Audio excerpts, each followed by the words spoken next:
Hello students, स्वागत है आपका इस प्रश्नावली के दूसरे वीडियो में। यदि आपने पहले वीडियो को नहीं देखा तो प्लीज़ उस वीडियो को ज़रूर देख लें, क्योंकि इस वीडियो को देखने के बाद ही इस प्रश्नावली के जो भी नियम हैं उनके बारे में आपको समझ में आएगा और आपको करने में भी आसानी होगी और प्रश्नों को आप फटाफट सॉल्व कर सकते हैं, क्योंकि उसमें बहुत सारे नियम बताए हैं इस प्रश्नावली को करने के लिए।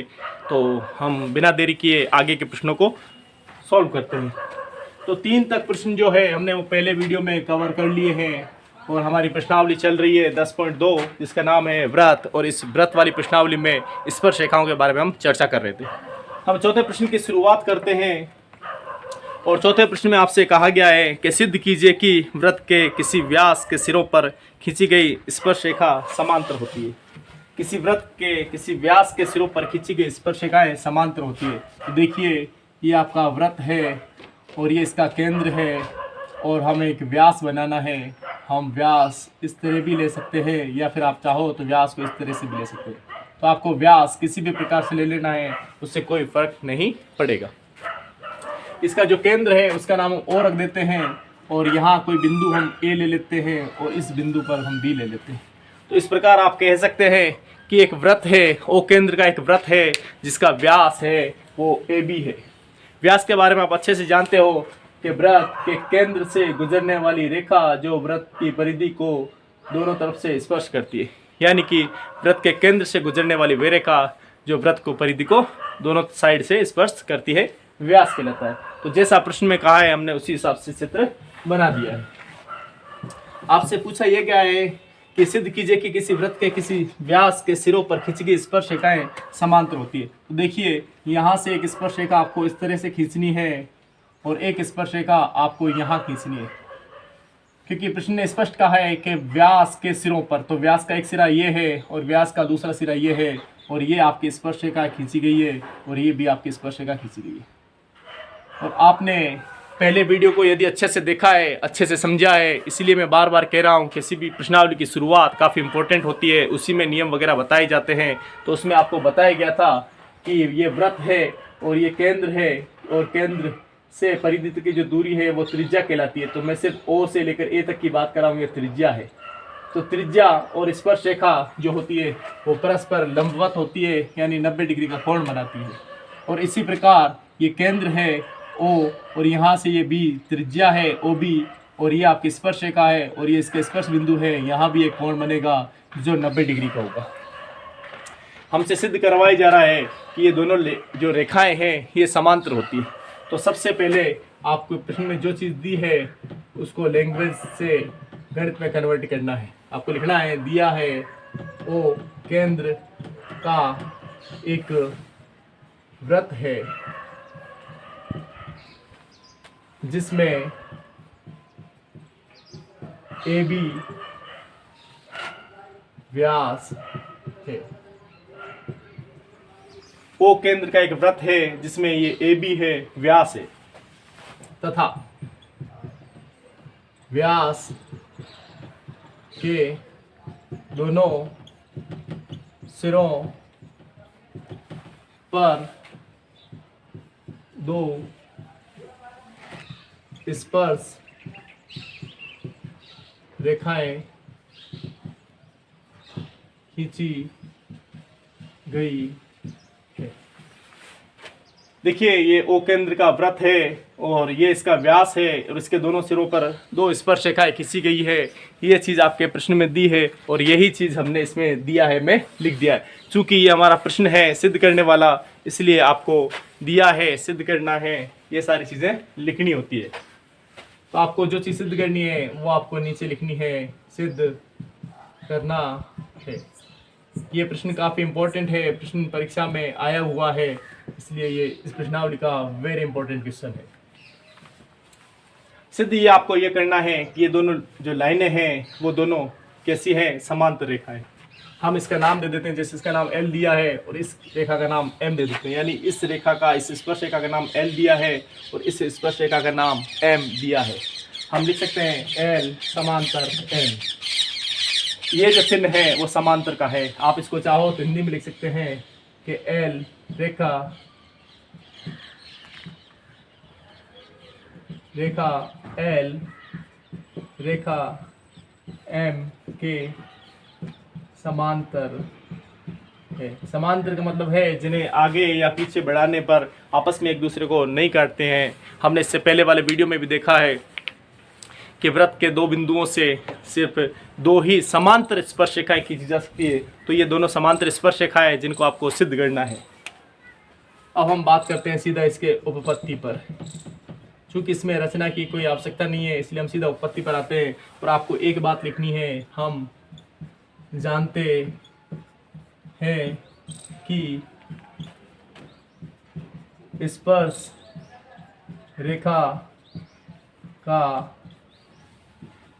स्पर्श बिंदु और त्रिज्या परस्पर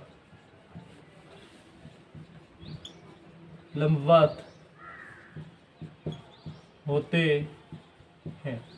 ध्यान दीजिए स्टूडेंट्स, हमने पहली प्रश्नावली में भी, इसके पहले वीडियो में भी बताया था कि ये आपकी स्पर्श रेखा है और ये इस स्पर्श रेखा का स्पर्श बिंदु है जो वृत्त की परिधि को स्पर्श कर रहा है। और ये जो त्रिज्या है ये लंबवत यानी 90 डिग्री कोण बनाता है। सेम इसी प्रकार ये त्रिज्या है, ये स्पर्श रेखा है और ये इस स्पर्श रेखा का स्पर्श बिंदु है, ये त्रिज्या के साथ यहाँ 90 डिग्री का कोण बनाता है। तो यही चीज़ हमने यहाँ पर लिख दी है जो थ्योरम के रूप में या प्रमेय के रूप में लिखी गई है। तो आपको लिखना है यहाँ इस जगह जो ये कोण है, ये वाला कोण और ये कोण दोनों 90-90 के हैं। आप चाहो तो इस कोण का नाम 1 लिख सकते हो और इस कोण का नाम 2 लिख सकते हो। तो हमें लिखना है कोण 1 प्लस कोण 2 बराबर 180 डिग्री। ये क्यों लिखा है? क्योंकि कोण 1 जो है ये 90 डिग्री का है और कोण जो 2 है वो भी आपका 90 डिग्री का है। तो ये टोटल हो जाता है 180 डिग्री का। आपने यदि समांतर रेखाएं और उस समांतर रेखाओं पर बनने वाले कोणों के बारे में अच्छे से सीखा है तो आपको ध्यान होना चाहिए कि कोण 6 प्रकार के होते हैं और उनमें ये जो कोण है वो उन्हीं में से एक प्रकार का कोण है। यदि आप उसके बारे में नहीं जानते हैं तो समझ लीजिए कि ये 2 स्पर्श रेखाएं हैं और ये आपकी एक तिर्यक रेखा है और एक कोण यहाँ बना हुआ है और दूसरा कोण ये बना हुआ है। और यदि इस कोण का और इस कोण का टोटल 180 डिग्री होता है तो ये दोनों स्पर्श रेखा, ये दोनों लाइनें जो है वो समांतर होंगी। और इन दोनों कोणों को हम कहते हैं अंतः कोण। क्या कहते हैं? अंतः कोण। तो आपको लिखना है अंतः कोण नियम से। किस नियम से? अंतः कोण नियम से। क्योंकि ये कोण और ये कोण इन दोनों का जो योग है वो 180 डिग्री होता है। और यदि इनका दोनों का कोण 180 डिग्री है तो इसका मतलब ये रेखा और ये रेखा आपस में कैसी है? समांतर है। अतः रेखा L समांतर रेखा L, ये आपको सिद्ध हो चुका है। और सिद्ध होने के बाद आप इसमें लिख सकते हैं लास्ट में HP। HP का मतलब होता है हैंस प्रूव्ड या इति सिद्धम। तो इस प्रकार से आप इस प्रश्न को काफ़ी आसानी से कर सकते हैं। और ध्यान रखना स्टूडेंट्स, ये प्रश्न आपकी परीक्षा में काफ़ी बार आया हुआ है, इसलिए इस प्रश्न को अच्छे से समझकर ही परीक्षा देने जाएं। इसके बाद में हमें इसके अगले प्रश्न को करने की ज़रूरत है जो 5वां प्रश्न है। इसमें कहा है सिद्ध कीजिए कि स्पर्श बिंदु से स्पर्श रेखा पर खींचा गया लंब वृत्त के केंद्र से होकर जाता है। अब हम इसको मिटा देते हैं और अगले प्रश्न को फटाफट सॉल्व करते हैं। ध्यान रखिए ये प्रश्नावली आपके कम अंकों की है तो इसमें से ज़्यादा बड़े प्रश्न नहीं पूछे जाते हैं बल्कि छोटे प्रश्न ही पूछ लिए जाते हैं।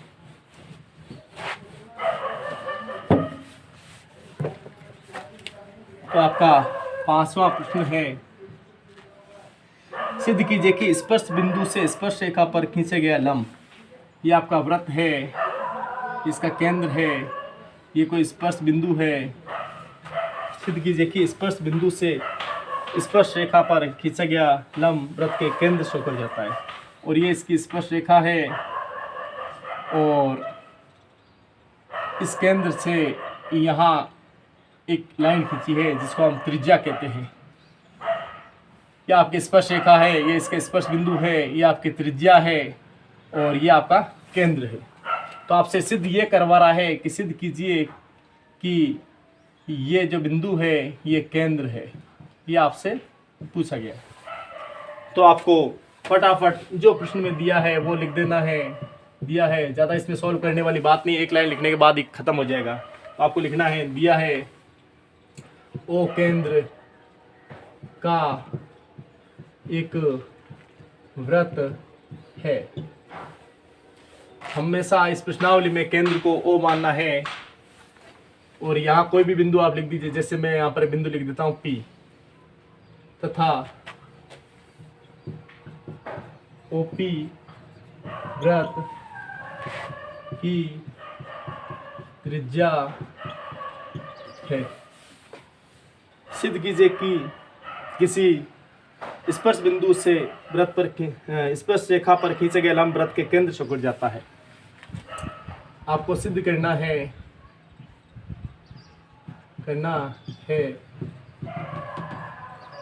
OP केंद्र से गुजरती है।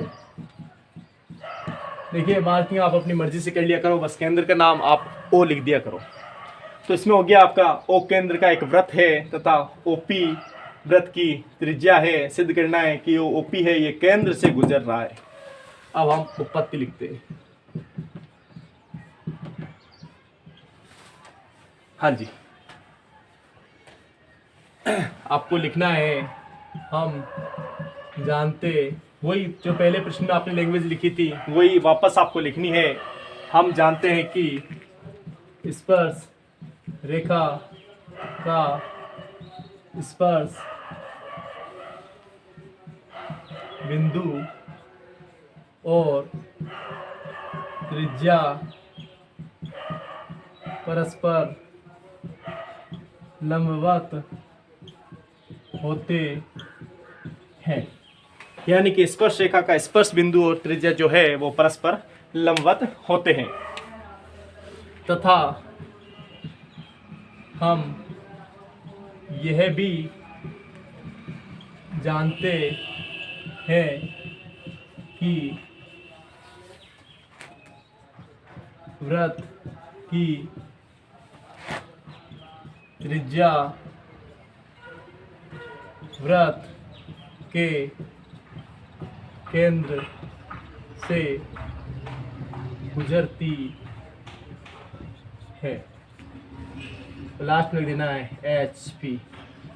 अभी आप सोच रहे हैं कि इसमें सॉल्व तो कुछ कराया ही नहीं है, तो देखिए स्टूडेंट, इसमें सॉल्व करने की कोई भी चीज़ नहीं है, क्योंकि आपका प्रश्न ही कुछ इस प्रकार का था और उसमें आपसे पूछा गया था कि सिद्ध कीजिए कि स्पर्श रेखा का स्पर्श बिंदु और त्रिज्या परस्पर लंबवत होते हैं और इसके ये केंद्र O से गुजरता है। तो हमने लिख दिया है, हम जानते हैं कि स्पर्श रेखा का स्पर्श बिंदु और त्रिज्या परस्पर लंबवत होते हैं, तथा हम यह भी जानते हैं कि वृत्त की त्रिज्या, ये जो वृत्त की त्रिज्या है इस केंद्र से गुजरती है। और यही आपसे प्रश्न में पूछा गया था। तो आपको इसमें कुछ नहीं, सिर्फ और सिर्फ इसकी जो लैंग्वेज है उसी को लिखना होगा। उम्मीद है ये प्रश्न आपको काफ़ी सरल लगा होगा। तो याद रखना, ये प्रश्न भी आपके लिए वेरी इंपॉर्टेंट है, क्योंकि छोटे प्रश्न पूछे जाते हैं और बोर्ड परीक्षा में चौथा और पांचवा दोनों प्रश्न पूछे हुए हैं। और इससे पहले वीडियो में जो आपको प्रश्न बताए गए थे वो इस प्रश्नावली के ऑब्जेक्टिव में से पूछे जाते हैं। इतने प्रश्न होने के बाद में अब हम फटाफट इसका छठा प्रश्न है उसको सॉल्व करते हैं। छठा प्रश्न आपको ऑब्जेक्टिव में जैसे क्वेश्चन कराए गए थे उसी हिसाब का प्रश्न है। आप प्रश्न कंप्लीट होने के बाद में वीडियो को पॉज करके उसका स्क्रीनशॉट ले लिया करें और उसके बाद आप समय निकाल कर उसको फटाफट नोट कर लिया करें, ताकि आपको परीक्षा के समय रिवीजन करने में काफ़ी आसानी हो। इसके बाद में हमारा छठा प्रश्न है उसको हम देखते हैं, और इसमें हम देखते हैं कि अगला प्रश्न जो छठा है इसमें एक बिंदु A से जो एक वृत्त के केंद्र से 5 सेंटीमीटर दूरी पर है। तो आपने कोई एक वृत्त बनाना है और इसका केंद्र हर बार की तरह O लिखना है। और इसमें दिया है एक बिंदु A से जो वृत्त के केंद्र से 5 सेंटीमीटर की दूरी पर है। यहाँ कोई बिंदु A लिख लिया है और इसकी वृत्त के केंद्र से दूरी है वो 5 सेंटीमीटर दी गई है। वृत्त पर स्पर्श रेखा की लंबाई 4 है और इस बिंदु से वृत्त पर स्पर्श रेखाएं खींची गई है और इसकी जो लंबाई है वो 4 सेंटीमीटर भी दी गई है। तो इस वृत्त की जो त्रिज्या है वो आपसे ज्ञात करवाई गई। इसका केंद्र का नाम हमने O लिखा है, इस बाह्य बिंदु का नाम हमने A लिखा है और इस तीसरे बिंदु का जो नाम है कुछ भी नहीं दिया है तो हम इसको B ले लेते हैं। और हमें पता है इस प्रकार के प्रश्न हमने इस पूरी प्रश्नावली में सॉल्व किए हैं, इसलिए ये आपकी वृत्त की स्पर्श रेखा का स्पर्श बिंदु और ये जो त्रिज्या है ये परस्पर लंबवत होते हैं और पहले जैसे हमने प्रश्न किए हैं वैसा कि वैसा प्रश्न वापस रिपीट हुआ है। तो इसको भी हम फटाफट सॉल्व कर लेते हैं। तो आपको लिखना है फटाफट इसमें समकोण त्रिभुज OAB में। उम्मीद है इस प्रश्न को तो आप यदि आपने पहला वीडियो देखा है तो आपको अपने आप समझ में आ गया होगा आपको इसमें करना क्या है। तो समकोण त्रिभुज OAB में 2 भुजाएं दी हुई है और समकोण त्रिभुज है, इसलिए आपको हमेशा इसमें क्या लगाना है, पाइथागोरस प्रमेय। और पाइथागोरस प्रमेय लगाने के बाद में आपको लिखना है प्रमेय के सूत्र को, कर्ण स्क्वायर बराबर आधार स्क्वायर प्लस लंब स्क्वायर। कर्ण का नाम जो है वो OA, क्योंकि 90 डिग्री के सामने की भुजा कर्ण कहलाती है और इसमें थीटा नहीं है, इसीलिए आप किसी को विलंब मान लीजिए, किसी को भी आधार मान लीजिए, इसमें कोई फर्क नहीं पड़ने वाला है। OB square plus AB square.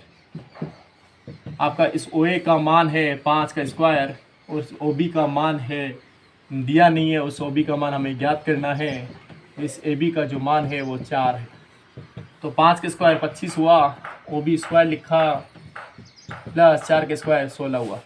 हमें पहले किस तरह पक्षांतरण करना है, तो OB स्क्वायर हम इधर लेके आएंगे तो ये हो जाएगा माइनस का OB स्क्वायर, ये आपका 16 पहले से प्लस है और 25 बराबर के दूसरी साइड में जाने के बाद माइनस का हो जाएगा। तो 25 में से 16 गया तो ये आपका बचेगा माइनस का 9, 16 9 25 और इधर बचेगा आपका माइनस का OB स्क्वायर। दोनों साइड माइनस है तो माइनस खत्म हो जाएगा, आपको मान है वो प्राप्त हुआ है OB स्क्वायर बराबर 9। चूँकि हमें OB स्क्वायर नहीं OB का मान चाहिए और इधर से स्क्वायर हटाना है, इसलिए हमें लिखना है दोनों तरफ वर्गमूल करने पर, दोनों तरफ वर्गमूल करने पर, हाँ जी। तो OB बराबर 9 का वर्गमूल हो जाएगा और इस OB का मान है वो 3 निकल कर आएगा। यानी कि आपसे यही पूछा गया था OB का मान क्या है और यहाँ पर इस चित्र में OB वृत्त की त्रिज्या है, तो आपको लास्ट में लैंग्वेज में प्रश्न लिखना है, अतः वृत्त की त्रिज्या OB बराबर 3 सेंटीमीटर। उम्मीद है स्टूडेंट्स ये प्रश्न आपको काफ़ी अच्छे से समझ में आ गया होगा, क्योंकि ऐसे कम से कम 4 से 5 प्रश्न हम कर चुके हैं और आपको बताया था यदि ये प्रश्न ऑब्जेक्टिव में आता है तो आपको फटाफट रफ में सॉल्व करके इसका ऑब्जेक्टिव सही सेलेक्ट कर लेना है। और यदि आपका ये प्रश्न लिखित में आता है तो आपको प्रत्येक प्रश्न को इसी प्रकार करना है। सबसे पहले चित्र बनाना है, फिर उसके बाद समकोण त्रिभुज सेलेक्ट करना है। समकोण त्रिभुज सेलेक्ट करने के बाद में आपको पाइथागोरस प्रमेय लगानी है। जो भुजा आपको नहीं दी है उसका मान ज्ञात हो जाएगा। तो अब तक हमारे कुल 6 प्रश्न हो चुके हैं और इसके बाद हम इसके 7वें प्रश्न को भी ले लेते हैं। देखिए इसका 7वां प्रश्न, 2 संकेंद्रीय वृत्तों की त्रिज्या 5 सेंटीमीटर है। आप तब तक प्रश्न पढ़िए। इसमें कहा है 2 संकेंद्रीय वृत्तों की त्रिज्या 5 सेंटीमीटर तथा 3 सेंटीमीटर है। बड़े वृत्त की उस जीवा की लंबाई आपको ज्ञात करनी है जो छोटे वृत्त को स्पर्श करती है। सबसे पहले आपको ये चीज़ जानना जरूरी है कि संकेंद्रीय वृत्त क्या होते हैं। संकेंद्रीय वृत्त क्या होते हैं? संकेंद्रीय, देखिए स्टूडेंट, संकेंद्रीय वृत्त का मतलब है एक केंद्र है और उस पर अनेक वृत्त बनाए हुए, और हमारे यहाँ 2 त्रिज्या दी है। इसका मतलब है एक केंद्र को मानकर 2 वृत्त बनाए गए। ठीक है, संकेंद्रीय का मतलब सिर्फ 2 ही नहीं होता है। संकेंद्रीय का मतलब है एक केंद्र और उस पर कितने भी अलग अलग त्रिज्याओं के वृत्त बनाए जा सकते हैं। चूंकि हमारे प्रश्न में सिर्फ 2 त्रिज्या दी है, इससे हमें पता चल रहा है कि आपके इसमें 2 ही व्रत बनाए जाएंगे। इसीलिए आपको फटाफट इसका चित्र बनाना है और जैसे आपके प्रश्न में कहा जाए उस हिसाब से सॉल्व करना है। तो संकेंद्रीय का मतलब आप समझ चुके हो। 2 संकेंद्रीय वृत्तों की त्रिज्याएं 5 सेंटीमीटर और 3 सेंटीमीटर, ये केंद्र है और एक आपका वृत्त ये है और दूसरा वृत्त आपका ये बना दिया। इसने कहा है एक की 5 है, एक की 3 है, यानी कि जो छोटा आपका वृत्त है इसकी त्रिज्या 3 सेंटीमीटर है, जबकि जो बड़ा वृत्त है इसकी त्रिज्या 5 सेंटीमीटर। जो छोटा वृत्त है इसकी त्रिज्या 3 सेंटीमीटर और जो बड़ा वृत्त है इसकी त्रिज्या इस पूरे की 5 सेंटीमीटर। आप चाहो तो इसकी मार्किंग भी लिख सकते हो, जैसा इसका नाम O लिखा, इसका नाम A लिखा, तो इसका नाम आप B लिख सकते हो। अब इधर साइड भी आपको इसी प्रकार से मिला देना है। यहाँ आप चाहो तो नाम लिख सकते हैं और आपसे कहा गया है कि यहाँ से एक स्पर्श रेखा इस प्रकार से खींची गई है। यहाँ से एक स्पर्श रेखा की लंबाई इस प्रकार से खींची हुई है। हम इसको सही व्यवस्थित बना देते हैं। हाँ जी, ये आपकी स्पर्श रेखा है। अंदर वाले छोटे वृत्त के लिए स्पर्श रेखा है। ये अंदर छोटा वृत्त बना है, इसकी स्पर्श रेखा है, ध्यान से देखिए। ये इसका स्पर्श बिंदु। और जो ये बड़ा वृत्त है, इस बड़े वृत्त के लिए क्या हो गई? जीवा हो गई है। बड़े वृत्त की जीवा। आप जीवा के बारे में अच्छे से जानते होंगे, यदि नहीं जानते हैं तो सुनिए। ये आपका वृत्त है, ये केंद्र है और यहाँ से वृत्त की परिधि को मिलाने वाली रेखा जीवा कहलाती है। और यदि यही रेखा केंद्र से होकर गुजरेगी तो फिर हम इसको व्यास कहेंगे, और यदि केंद्र से होकर नहीं गुजरती है तो हम इसको जीवा कहते हैं।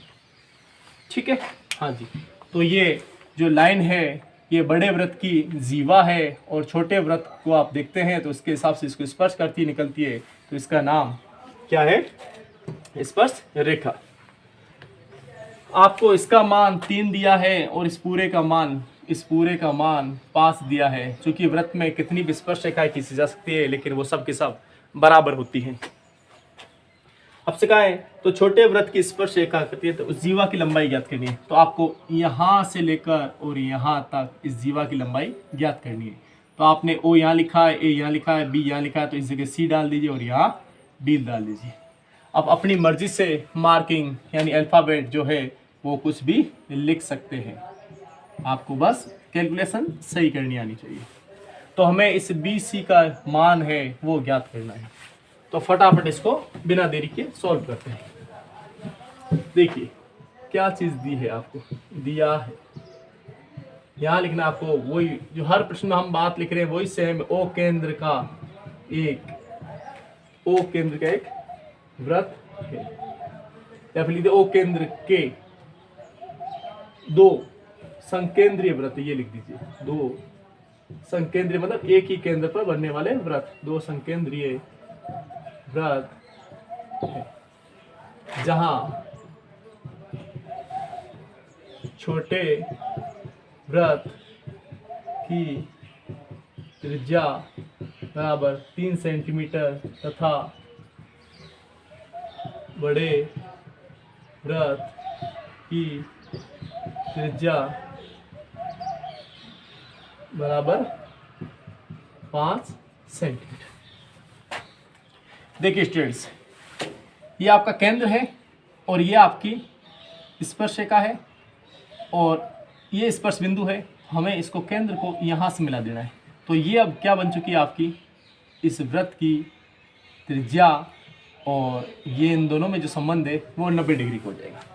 ये 90 डिग्री का क्यों हुआ ये तो आपको हर इतने प्रश्न करने के बाद समझ में आ चुका होगा, क्योंकि ये स्पर्श रेखा है और ये स्पर्श रेखा का स्पर्श बिंदु है, ये वृत्त की त्रिज्या है। हमें पता है वृत्त की त्रिज्या और स्पर्श रेखा परस्पर लंबवत होते हैं, 90 डिग्री का कोण बनाते हैं। देखिए अब मैं इसको यहाँ से मिटा रहा हूँ। ये त्रिज्या 3 सेंटीमीटर की है और ये जो पूरी लाइन है ये 5 सेंटीमीटर की है। क्यों है? क्योंकि बड़े वृत्त की ये त्रिज्या है और छोटे वृत्त की त्रिज्या ये देख लीजिए। तो इस 90 डिग्री के सामने की जो भुजा है वो आपकी कर्ण कहलाएगी, और किसी एक को आधार मान लेना है और किसी एक को लंब मान लेना है। तो यहाँ भी पुनः समकोण त्रिभुज बनाए जिसका नाम है ओ, यहाँ आप P बिंदु लिख लीजिए, ओ पी बी आपको लिखना है, दिया है और सीधा हल।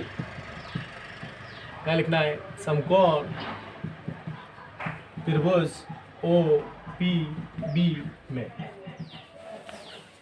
ध्यान दीजिए स्टूडेंट्स, इसमें आपको प्रश्न सिद्ध नहीं करना है, इसलिए हमने इसमें यह नहीं लिखा है दिया के बाद में सिद्ध करना है, हमने सीधा इसमें लिख दिया है हल। आपको त्रिभुज सेलेक्ट करना है ओ पी बी, और यहाँ आपका P जो है वो 90 डिग्री पर है। समकोण त्रिभुज सेलेक्ट करने के बाद में अपना अगला काम बनता है पाइथागोरस प्रमेय से। पाइथागोरस प्रमेय से बस पाइथागोरस प्रमेय लगानी है। कर्ण स्क्वायर बराबर आधार स्क्वायर प्लस लंब स्क्वायर। कर्ण का जो नाम है वो है OB, आधार है उसका नाम है OP, और लंब BP। आप आधार और लंब किसी को भी मान सकते हैं। OB का जो मान है वो आपका 5 है, और OP जो है इसका मान 3 है, और BP का मान आपको ज्ञात करना है। 5 के स्क्वायर 25, 3 के स्क्वायर 9 प्लस BP स्क्वायर। हर बार की तरह इस बार भी पक्षांतरण करना है, तो BP स्क्वायर इधर लाएंगे तो ये माइनस का BP स्क्वायर हो जाएगा। इधर आपका 9 है, 25 उधर जाएगा तो माइनस का हो जाएगा, ये आपका माइनस का 16 रहा। इधर आपका BP स्क्वायर माइनस का, दोनों साइड माइनस है, ख़त्म हो जाएगा। आपको BP स्क्वायर का मान ज्ञात करना है, तो आप मैं इधर कर देता हूँ। BP स्क्वायर का मान ज्ञात करना है तो आपको लिखना है BP स्क्वायर बराबर 16, और BP बराबर 16 का वर्गमूल कर देंगे तो ये आपका 4 प्राप्त हो जाएगा। दोनों साइड में ये हमने वर्गमूल कर दिया। तो BP यानी आपकी ये जो स्पर्श रेखा है, ये BP, ये जो आपकी स्पर्श रेखा है स्टूडेंट्स, इसका मान हमें 4 प्राप्त हो चुका है। अब ये मान 4 है, तो ये मान भी आपको निश्चित तौर पे पता चल रहा होगा 4 ही होगा, क्योंकि यहाँ भी सेम वही कंडीशन है। ये 90 डिग्री, ये इसके सामने कर्ण, इस किसी को आधार किसी को लंब मान लेंगे, ये भी 5 है, सेम वो की वही चित्र इधर बनता है।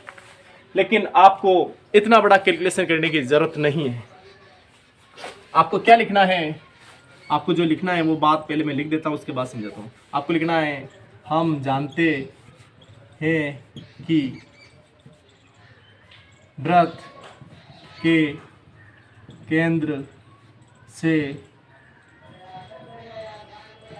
केंद्र से जीवा पर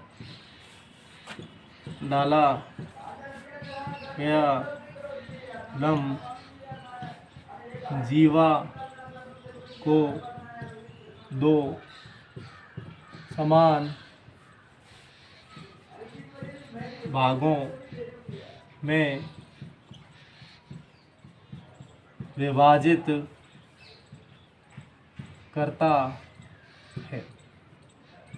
देखिए, ये वृत्त का केंद्र है और ये बड़े वृत्त की जीवा है। तो इस केंद्र से इस जीवा पर, यानी कि आप इधर समझिए, ये वृत्त है, ये इसका केंद्र है, और ये कोई इसकी जीवा है। मान लीजिए इस जीवा की लंबाई 10 है। जीवा की लंबाई कितनी मानिए? 10। तो इस केंद्र से इस जीवा पर ये जो लंब डलेगा, तो ये इस रेखा को 2 समान भागों में तोड़ देगा। यानी कि ये जो केंद्र है इस जीवा का समद्वि भाजन कर देगा, यानी जीवा को 2 भागों में बांट देगा। तो जब ये जीवा एक 4 की निकल कर आई है, तो दूसरी जीवा भी कितनी की होगी? 4 की। तो बस आपको सिर्फ इतना ही लिखना है, यहाँ BP प्लस PC, और इस पूरे का नाम क्या है? BC। पूरे का नाम है BC, टुकड़े क्या है? BP plus PC। तो BC बराबर 4 + 4 बराबर 8, यानी कि जो आपका BC है इसका मान 8 हो जाएगा। और किस कारण से हुआ, क्योंकि आपने इसका रीज़न लिख दिया। हम जानते हैं कि वृत्त के केंद्र से जीवा पर डाला गया लंब जीवा को 2 समान भागों में विभाजित करता है। और ये प्रमेय आपको 9th क्लास में समझाई होगी, और यदि नहीं समझाई है तो फिलहाल आप अभी ध्यान दीजिए। तो इस BC का मान है वो 8 प्राप्त हो गया। मैं इसको यहाँ लिख देता हूँ, आपको नज़र नहीं आ रहा होगा नीचे। हाँ जी, तो इस BC का मान है 8 प्राप्त हो गया है। यदि हमसे प्रश्न लैंग्वेज में पूछा है तो उसका आपको लैंग्वेज में आंसर देना है और आपको लास्ट में लिखना है अतः बड़े वृत्त की उस जीवा की लंबाई, बड़े वृत्त की इस जीवा की लंबाई 8 सेंटीमीटर है। आप लिख लीजिए, आपको लिखना है अतः उस बड़े वृत्त की जीवा की लंबाई 8 सेंटीमीटर है। तो इस प्रकार से स्टूडेंट्स ये प्रश्नावली काफ़ी सरल है, जिसमें से सिर्फ एक ही नियम आपस में घूम फिर कर आ रहा है। उसमें बताया गया है स्पर्श रेखा का स्पर्श बिंदु और त्रिज्या परस्पर लंबवत होते हैं। तो काफ़ी सरल सरल प्रश्न है जो परीक्षा में बच्चों से पूछे जाते हैं, और जिन्होंने अच्छे से पढ़ा है वो इनका जवाब आसानी से दे देते हैं, और जिन्होंने नहीं पढ़ा है वो आसानी से इसके जवाब नहीं दे पाते और प्रश्नों को गलत कर देते हैं। उम्मीद है ये प्रश्न भी आपको अच्छे से समझ में आ गया होगा। और अब हम इतने ही प्रश्न के साथ काफ़ी है, और अगले वीडियो में इसके जो प्रश्न शेष बच गए हैं, जो आपका 8वां 9वां 10वां 11वां 12वां, इन प्रश्नों को कवर करने की कोशिश करेंगे। तो तब तक आप वीडियो को देखते रहें, और जो भी चीज़ आपको समझ में नहीं आए उसके लिए आपको वीडियो पुनः देखिए। उम्मीद है पूरा 100% श्योर समझ में आएगा और आपको एक बेहतरीन तैयारी करने का मौका मिलेगा। तो आज के लिए इतना काफ़ी है। धन्यवाद।